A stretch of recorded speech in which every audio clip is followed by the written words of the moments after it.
श्रीविष्णुस्तोत्रम्। नमस्ते देवदेवेश, नमस्ते भक्तवत्सल, नमस्ते करुणारासे, नमस्ते नन्दविक्रम। गोविन्दाय सुरेशाय, अच्युताय व्ययाय च, कृष्णाय वासुदेवाय, सर्वाध्यक्षाय साक्षिणे, लोकस्थाय हृदयस्थाय, अक्षरायात्मने नमः। अनन्तायादिबीजाय, आद्यायाखिलरूपिणे, यज्ञाय यज्ञपतये, माधवाय मुरारये, जलस्थाय स्थलस्थाय, सर्वागायामलात्मने,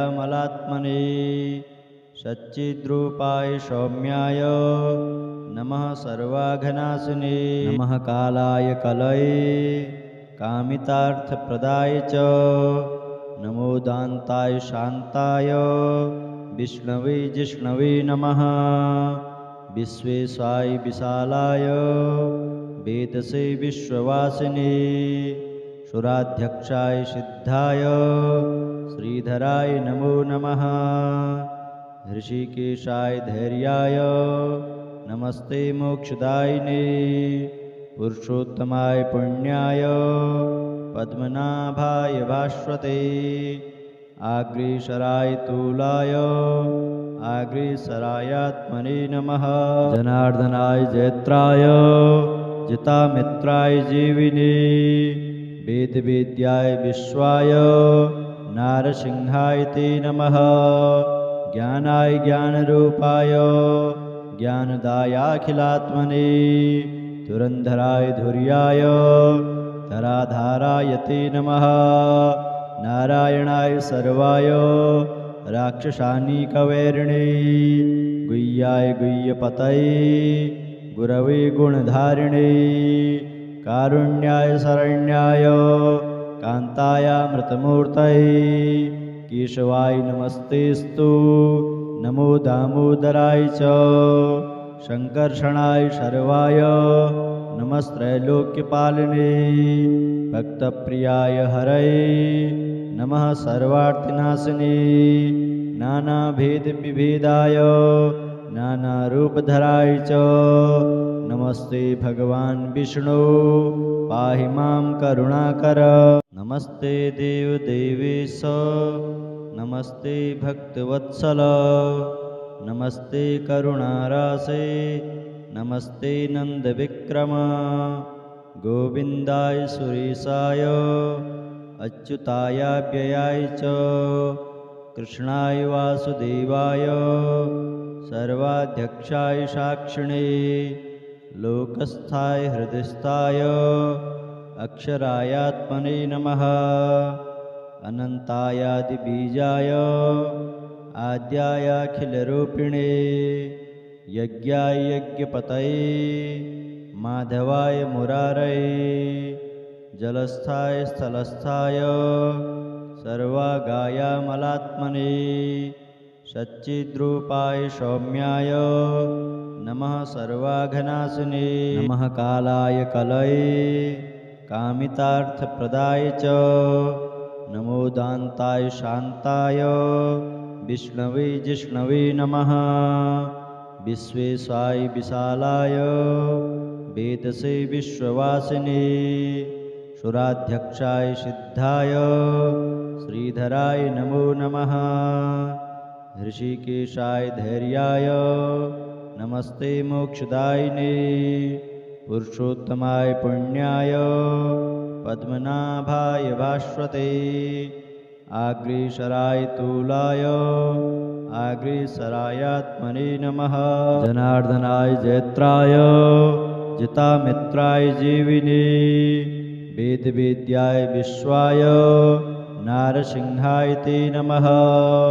ज्ञानाय ज्ञानरूपाय, ज्ञानदायाखिलात्मने, धुरन्धराय धुर्याय, धराधाराय ते नमः। नारायणाय सर्वाय, राक्षसानीकवैरिणे, गुह्याय गुह्यपतये, गुरवे गुणधारिणे, कारुण्याय शरण्याय कान्तायामृतमूर्तये केशवाय नमस्तेस्तु नमो दामोदराय च शङ्कर्षणाय शर्वाय नमस्त्रैलोक्यपालिने भक्तप्रियाय हरये नमः सर्वार्थिनाशिने नानाभेदविभेदाय नानारूपधराय च नमस्ते भगवान् विष्णु पाहि मां करुणाकर नमस्ते देवदेवेश नमस्ते भक्तवत्सल नमस्ते करुणारासे नमस्ते नन्दविक्रम गोविन्दाय सुरेशाय अच्युतायाव्ययाय च कृष्णाय वासुदेवाय सर्वाध्यक्षाय साक्षिणे लोकस्थाय हृदयस्थाय अक्षरायात्मने नमः अनन्तायादिबीजाय आद्यायाखिलरूपिणे यज्ञाय यज्ञपतये माधवाय मुरारये जलस्थाय स्थलस्थाय सर्वागायामलात्मने सच्चिद्रूपाय सौम्याय नमः सर्वाघनाशिने नमः कालाय कलये कामितार्थप्रदाय च नमो दान्ताय शान्ताय विष्णवे जिष्णवे नमः विश्वेशाय विशालाय वेदसे विश्ववासिने सुराध्यक्षाय सिद्धाय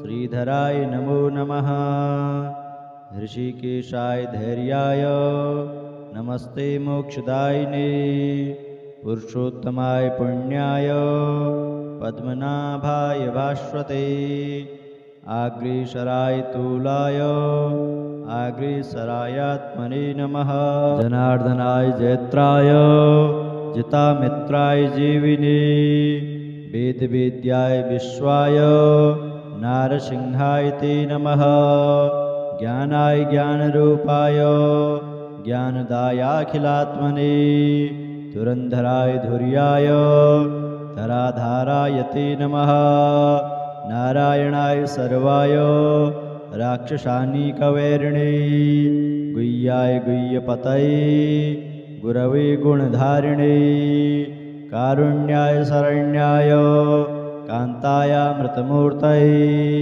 केशवाय नमस्तेस्तु नमो दामोदराय च शङ्कर्षणाय शर्वाय नमस्त्रैलोक्यपालिने भक्तप्रियाय हरये नमः सर्वार्थिनाशिने नानाभेदविभेदाय नानारूपधराय च नमस्ते भगवान् विष्णु पाहि मां करुणाकर नमस्ते देवदेवेश नमस्ते भक्तवत्सल नमस्ते करुणारासे नमस्ते नन्दविक्रम गोविन्दाय सुरेशाय अच्युतायाव्ययाय च कृष्णाय वासुदेवाय सर्वाध्यक्षाय साक्षिणे लोकस्थाय हृदयस्थाय अक्षरायात्मने नमः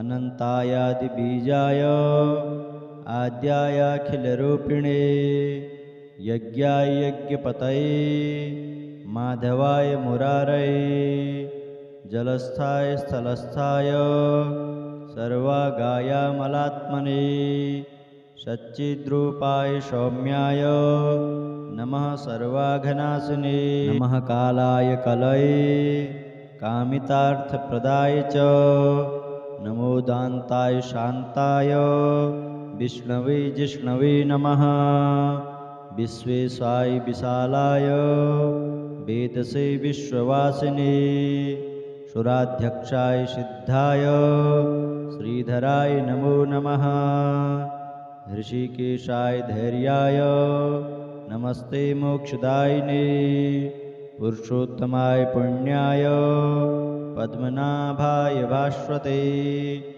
आग्रेसराय तूलाय आग्रेसरायात्मने नमः जनार्दनाय जयत्राय जितामित्राय जीविने वेदवेद्याय विश्वाय नारसिंहाय ते नमः। ज्ञानाय ज्ञानरूपाय ज्ञानदायाखिलात्मने धुरन्धराय धुर्याय धराधाराय ते नमः। नारायणाय सर्वाय राक्षसानीकवैरिणे गुह्याय गुह्यपतये गुरवे गुणधारिणे कारुण्याय शरण्याय कान्तायामृतमूर्तये केशवाय नमस्तेस्तु नमो दामोदराय च शङ्कर्षणाय शर्वाय नमस्त्रैलोक्यपालिने भक्तप्रियाय हरये नमः सर्वार्थिनाशिने नानाभेदविभेदाय नानारूपधराय च नमस्ते भगवान् विष्णु पाहि मां करुणाकर। नमस्ते देवदेवेश नमस्ते भक्तवत्सल नमस्ते करुणारासे नमस्ते नन्दविक्रम गोविन्दाय सुरेशाय अच्युतायाव्ययाय च कृष्णाय वासुदेवाय सर्वाध्यक्षाय साक्षिणे लोकस्थाय हृदयस्थाय अक्षरायात्मने नमः। अनन्तायादिबीजाय आद्यायाखिलरूपिणे यज्ञाय यज्ञपतये माधवाय मुरारये जलस्थाय स्थलस्थाय सर्वागायामलात्मने सच्चिद्रूपाय सौम्याय नमः सर्वाघनाशिने नमः कालाय कलये कामितार्थप्रदाय च नमो दान्ताय शान्ताय विष्णवे जिष्णवे नमः। विश्वेशाय विशालाय वेदसे विश्ववासिने सुराध्यक्षाय सिद्धाय श्रीधराय नमो नमः। ऋषिकेशाय धैर्याय नमस्ते मोक्षदायिने पुरुषोत्तमाय पुण्याय पद्मनाभाय भास्वते आग्रेसराय तूलाय आग्रेसरायात्मने नमः। जनार्दनाय जयत्राय जितामित्राय जीविने वेदवेद्याय विश्वाय नारसिंहाय ते नमः। ज्ञानाय ज्ञानरूपाय ज्ञानदायाखिलात्मने धुरन्धराय धुर्याय धराधाराय ते नमः। नारायणाय सर्वाय राक्षसानीकवैरिणे गुह्याय गुह्यपतये गुरवे गुणधारिणे कारुण्याय शरण्याय कान्तायामृतमूर्तये केशवाय नमस्तेस्तु नमो दामोदराय च शङ्कर्षणाय शर्वाय नमस्त्रैलोक्यपालिने भक्तप्रियाय हरये नमः सर्वार्थिनाशिने नानाभेदविभेदाय नानारूपधराय च नमस्ते भगवान् विष्णु पाहि मां करुणाकर। नमस्ते देवदेवेश नमस्ते भक्तवत्सल नमस्ते करुणारासे नमस्ते नन्दविक्रम गोविन्दाय सुरेशाय अच्युतायाव्ययाय च कृष्णाय वासुदेवाय सर्वाध्यक्षाय साक्षिणे लोकस्थाय हृदयस्थाय अक्षरायात्मने नमः। अनन्तायादिबीजाय आद्यायाखिलरूपिणे यज्ञाय यज्ञपतये माधवाय मुरारये जलस्थाय स्थलस्थाय सर्वागायामलात्मने सच्चिद्रूपाय सौम्याय नमः सर्वाघनाशिने नमः कालाय कलये कामितार्थप्रदाय च नमो दान्ताय शान्ताय विष्णवे जिष्णवे नमः। विश्वेशाय विशालाय वेदसे विश्ववासिने सुराध्यक्षाय सिद्धाय श्रीधराय नमो नमः। ऋषिकेशाय धैर्याय नमस्ते मोक्षदायिने।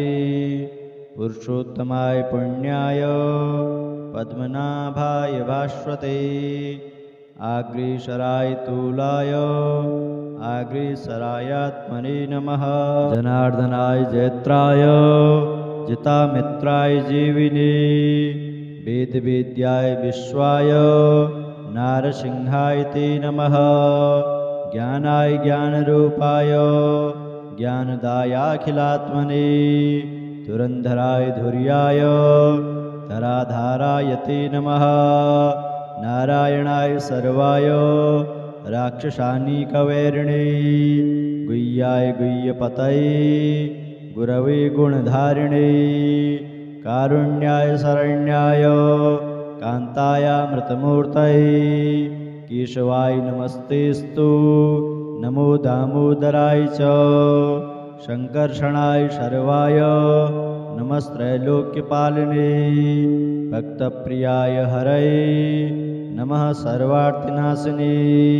नानाभेदविभेदाय नानारूपधराय च नमस्ते भगवान् विष्णु पाहि मां करुणाकर। नमस्ते देवदेवेश नमस्ते भक्तवत्सल। नमस्ते करुणारासे नमस्ते नन्दविक्रम। गोविन्दाय सुरेशाय अच्युतायाव्ययाय च कृष्णाय वासुदेवाय सर्वाध्यक्षाय साक्षिणे। लोकस्थाय हृदयस्थाय अक्षरायात्मने नमः। अनन्तायादिबीजाय आद्यायाखिलरूपिणे। यज्ञाय यज्ञपतये माधवाय मुरारये।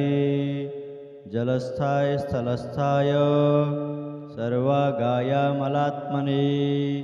सच्चिद्रूपाय सौम्याय नमः सर्वाघनाशिने। नमः कालाय कलये कामितार्थप्रदाय च।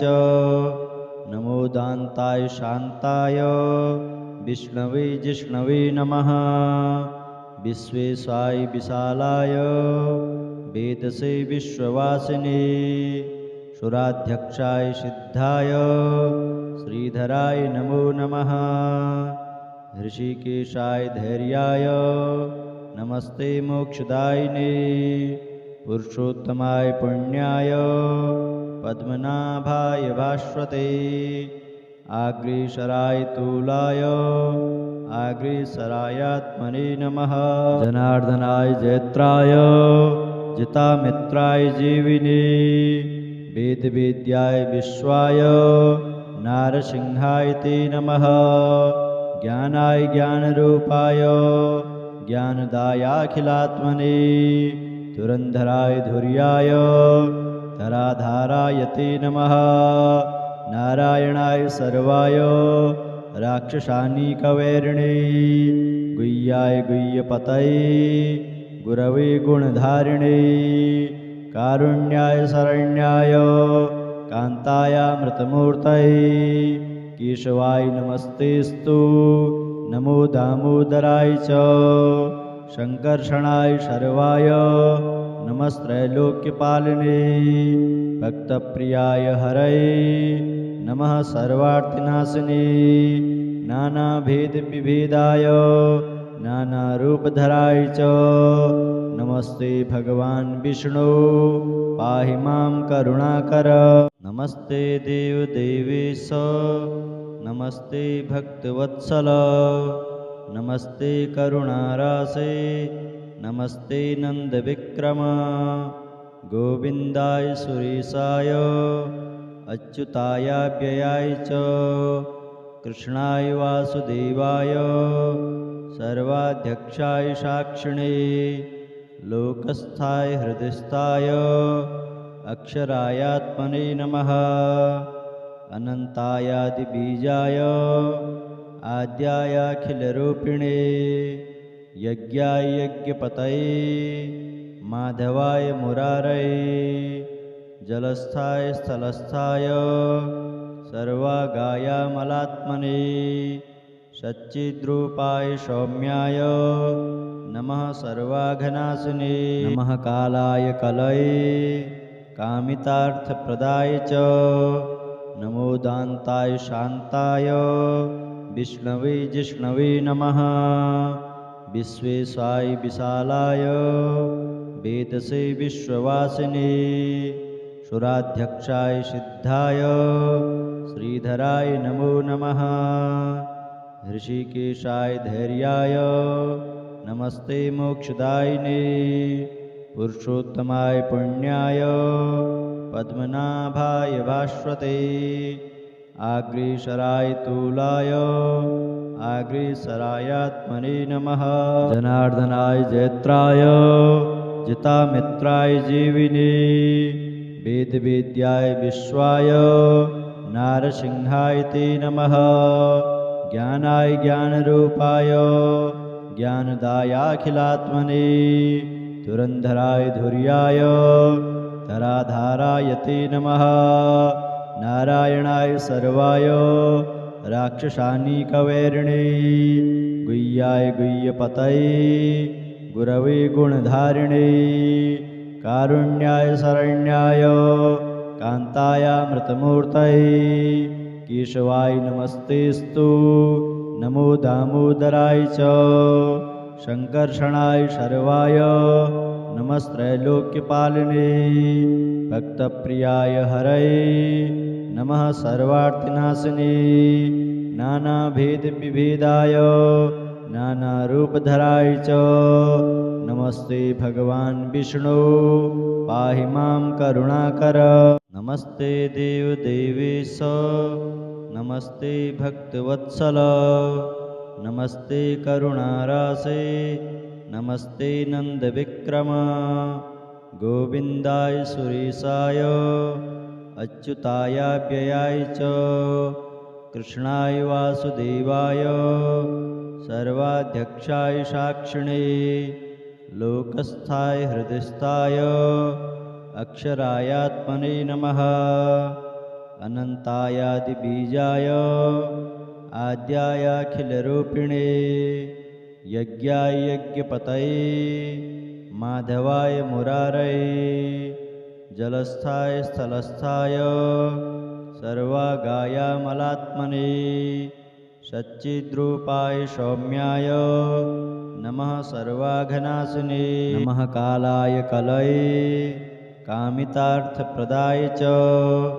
नमो दान्ताय शान्ताय विष्णवे जिष्णवे नमः विश्वेशाय विशालाय वेदसे विश्ववासिने सुराध्यक्षाय सिद्धाय श्रीधराय नमो नमः ऋषिकेशाय धैर्याय नमस्ते मोक्षदायिने पुरुषोत्तमाय पुण्याय पद्मनाभाय भास्वते आग्रीशराय तूलाय आग्रीसरायात्मने नमः जनार्दनाय जैत्राय जितामित्राय जीविने वेदवेद्याय विश्वाय नारसिंहाय ते नमः ज्ञानाय ज्ञानरूपाय ज्ञानदायाखिलात्मने धुरन्धराय धुर्याय धराधाराय ते नमः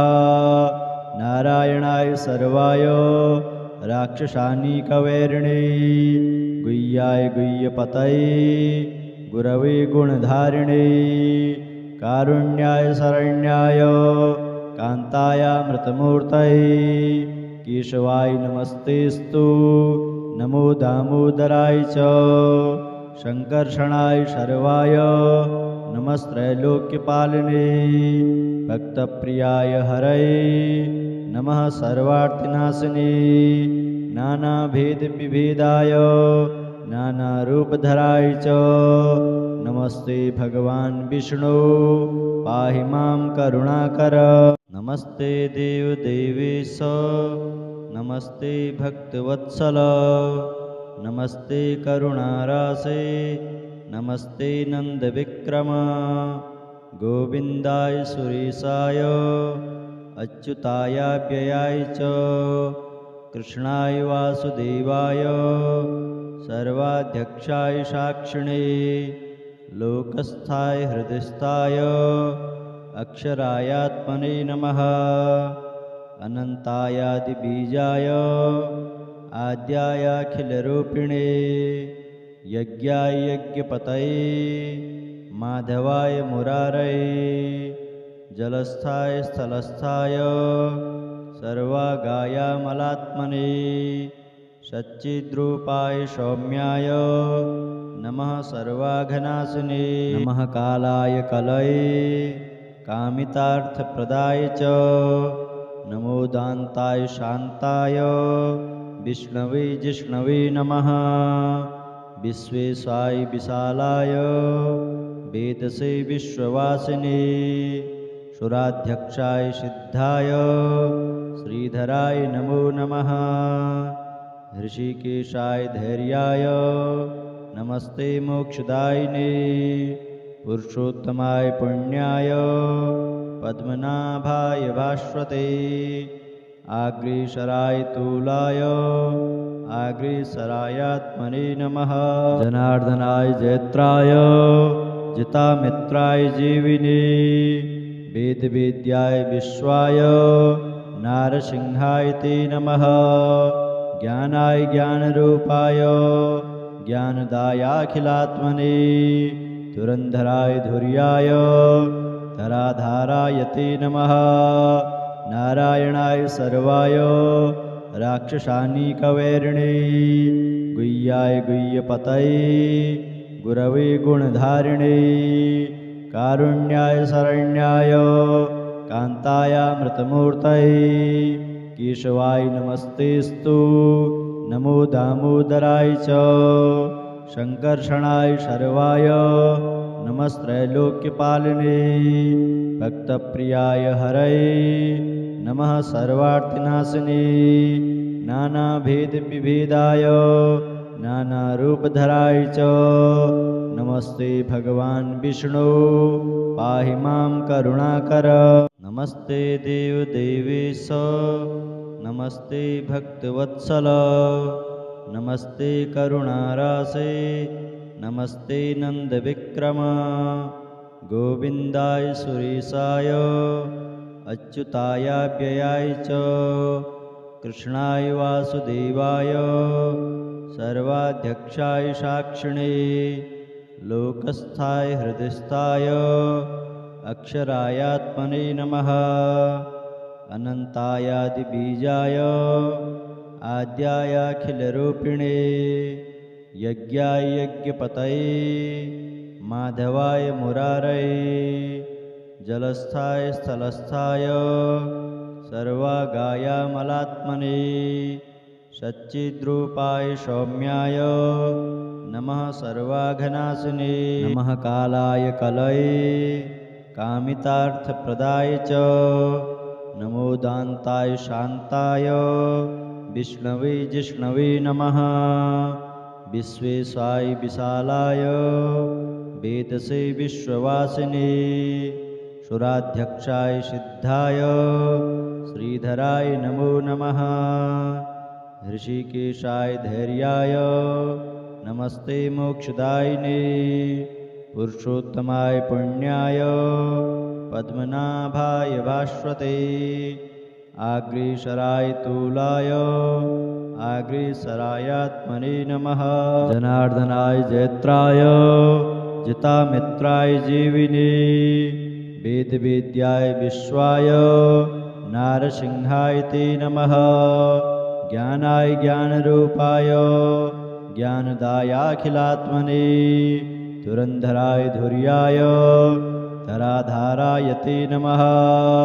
नारायणाय सर्वाय राक्षसानीकवैरिणे गुह्याय गुह्यपतये गुरवे गुणधारिणे कारुण्याय शरण्याय कान्तायामृतमूर्तये केशवाय नमस्तेस्तु नमो दामोदराय च शङ्कर्षणाय शर्वाय नमस्त्रैलोक्यपालिने भक्तप्रियाय हरये नमः सर्वार्थिनाशिने नानाभेदविभेदाय नानारूपधराय च नमस्ते भगवान् विष्णु पाहि मां करुणाकर।